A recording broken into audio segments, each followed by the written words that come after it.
Welcome, ladies and gentlemen, gungans and droids across our beloved empire. Say it with me. Dang, it's great to be in the empire today. Welcome to Arnold Holonet News, the only news you'll ever need because you ain't got no other choice. And today, we're coming at you with a lot of fun stuff to discuss. I know Conquest is the hot topic. I made my peace with it. I said my 2 cents. They'll probably implement it in their future Conquest Pass. But let's start talking about the future of Star Wars Galaxy Heroes, where it looks like my suspicions are this guy. Yes, you. Don't give me that look. It's going to be a lot more important for the future of Star Wars Galaxy Heroes. We have confirmation of 5 new characters coming our way. And I think it's going to be in relation to this and a couple other minor things I want to bring to you. Some really amazing free rewards coming to you guys out there. But what's also amazing is our boy Pimpo has some new updated pricing. If you need some help with mods, he will literally redo your mods, make mod loadouts, level up your mods from top to bottom, and remod all your characters and help you get your mod game going, because that is so incredibly important. Honestly, 70% of a character's viability comes down to mods. For example, Beskar Mandalorian, if you don't even have the ideal mods, it's really hard to get much out of this guy. But let me show you a few things before we start nibbling in this conversation with the future of Mando. I know people have this thing against duplicate characters. I kind of get it for some things, but I think you'd be a fool if you don't think we're going to get other Beskar Mando characters in the future. One of the most successful things in Star Wars, and I have a feeling Galaxy is looking to milk the living daylights out of this, guys. We're going to talk about here in a few short moments. First things first, related to Beskar Mando, honestly, the really good components to the Beskar Mando crew is Queel and Idilvit, and just so you guys know, they are 2-for-1 double drops as of today. Accelerated farming. Farm these guys up. Great for scoundrels, great for a variety of droid things of General Grievous, BB-8s, of even Android Training Gray out there. Fantastic characters to have that really carry the weight of the Beskar Mandalorian team. And I think they're going to be a lot more important. Not just because they get you Beskar Mando, which is the most important ship to the Executor lineup out there, but I think we're leading to more stuff. And I've been getting bombarded with this question ever since we got our new splash screen, which, by the way, great to see. I always kind of nitpick and criticize, constructive criticism, for the 3D character arts inside of Galaxies, but I always think the 2D character artists do a phenomenal job. Great thing they finally update this to kind of keep up with the times of the game. But I've been getting nonstop questions about this back here, which, as here's one example from Kyle Walsh. Big shout out to them. Let's go leave a like right there. People asking me, is this a hint for the next big Mandalorian character? And my inclination is yes. As we see, he's got his Beskar Pike that was seen inside of season 2. Now, here's what I've been thinking here, is that we're going to have several variations. You got your non-Beskar Mando, you got the Beskar Mando, and then I think we're going to get a Pike Mando, maybe Pike / Jetpack Mando. We have to at least get a Mando with a jetpack, I would think, at the minimum. And of course, with season 3 coming next year, I'm sure we're going to maybe see a Dark Saber Mando. If we don't see a Dark Saber Mando, whew, we'll have to wait and see how that goes. Maybe he's only going to have the saber for maybe 2 seconds. We have to wait for that next season, but I do think we're building up to a season 2 Beskar Mando, because the one we currently have in game, like we saw a moment ago, is the season 1 variant of the Mandalorian here. But the reason why we've gathered us here together was not just to screw around. That's only part 1 reason. SWGOH Events, the official Discord of Galaxy Heroes. I love that title. You guys should change that on your SWGOH Discord server. Link down below, as always. One of the more important resources if you want to be really in tune with the Galaxy Heroes community. I actually want to bring this up first. Really awesome rewards. Actually, they've been really playing this login calendar stuff. I haven't bought any except the free one. I think they're mostly a fail. We've done whaler fails in the past, but they have a $10 pack coming, which is pure trash. Please don't buy this. This is absolute garbage for $10. However, this is great. We're celebrating the 50th anniversary for Lucasfilm, and they're giving out some really dang good stuff. And I believe this starts on November 17th. So be sure to come in here to make sure you start logging in to get some free Lucasfilm 50th anniversary rewards. And they are looking really dang good. Lots of mod slices here, some Malevolent Shards, Grievous Shards, which is all right. But later into the cycle, a full Carbonti, which is nice. Free stuff is bonus stuff. I'm not going to complain about it. My only complaint is I kind of wish they would just outright give it in a complete inbox instead of nitpicking it throughout the calendar, because some people might miss a login. and therefore they might not get all of the stuff. Just a minor nitpick, but it's great seeing some nice free stuff to celebrate Lucasfilm's 50th anniversary. But this is what we need to start talking about, and that's right here. We got a bunch of character bundles pulling up inside of the data mines.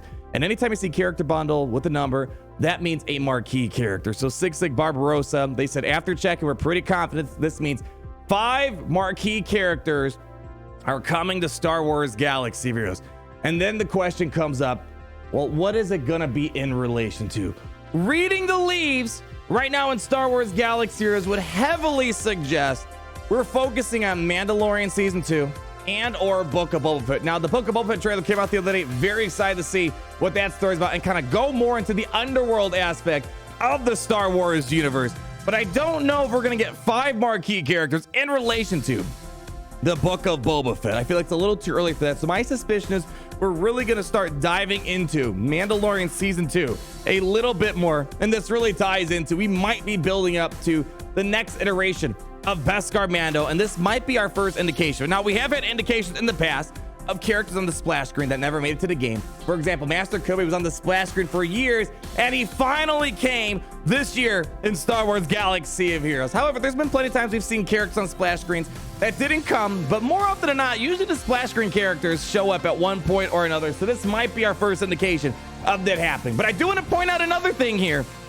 We have an Ahsoka Tano here that's not in game. I know we're starting to lose track of the Ahsoka Tanos. We have 3 Ahsoka Tanos, 1 for the Clone Wars, 1 for the Season 7 of Clone Wars, and then 1 for Rebels. However, this version of Ahsoka right here, very minor detail, is an Ahsoka we do not have yet inside of Star Wars Galaxies, and really the only way to kind of tell is the headdress that she's wearing right here. Let me show you real quick. So here's the Rebels version of Ahsoka Tano right here, and here's the Mandalorian version of Ahsoka Tano, and that's where you see the headdress changes. And also here's the Clone Wars version of Ahsoka Tano, and as you can see, she does not have her white lightsabers. If you want to know how to get it, I highly recommend you read the Ahsoka Tano book. It was a pretty good read when I had it a couple years ago. But as you see, headdress not there, not the curved of white lightsabers that we see over here. So I don't know if I can go as far to say maybe we'll get a new Ahsoka Tano. We just had a new one this year, but such a popular character as Ahsoka Tano very well could be.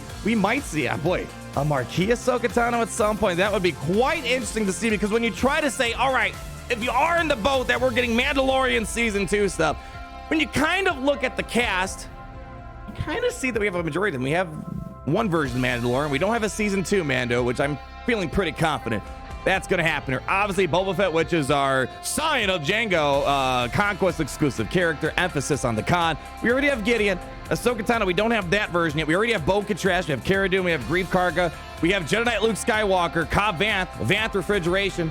Are they going to get that reference? That's maybe too minor of a reference, but I don't know, maybe Cobb. I did like it was just a mini side quest story. I liked the character, thought it was pretty cool. Fennec Shand already came to the game, and I don't believe that the marquee characters that were coming include this. So this is just 5 new ones, not including Fennec.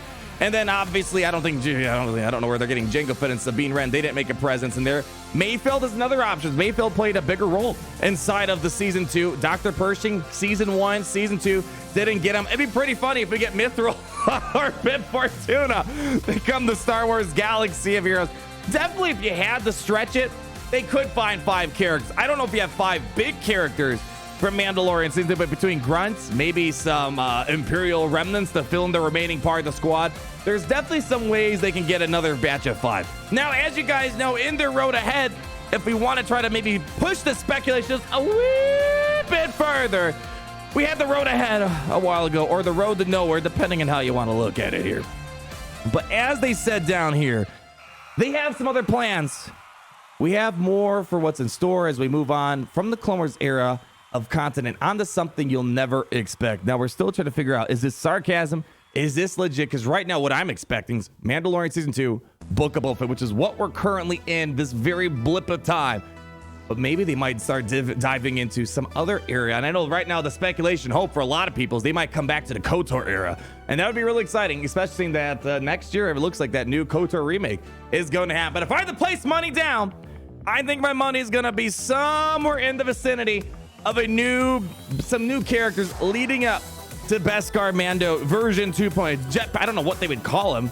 Jetpack Mando. We already have Beskar Mando. It's a minor difference in terms of armor. Same Beskar with the jetpack upgrade and a pike, and I guess he's in good grace with the bounty hunters at that point in time. And I have a feeling I would be surprised if we don't get an event that leads up to saving Grogu. We kind of got a blip of it earlier this year when the Dark Trooper came, and we kind of got to see, you tried to fend off the Dark Troopers and all that fun stuff, but I would be surprised if we don't get an event where you have to save Grogu, and then we get another Mando sometime down the road. That might be a sneak peek towards a Darksaber Mando. I don't know if we're ready for Darksaber Mando because we don't know what he's going to do with that Darksaber, but nonetheless, that's pretty much all I got for you guys today. I'm excited for what's to come. I know Galaxies is in such a weird state. Conquest, I think at this point we just got to accept that it's a wash. They don't want our feedback. I'm not going to get into that conversation, but I do get excited for new characters that we all love to see. And the cool thing about marquee characters, a lot of the times they can have some good 3-star viability. Fennec Shan, although she's still a pay-to-play character, she can do a lot of fun stuff for getting those contracts going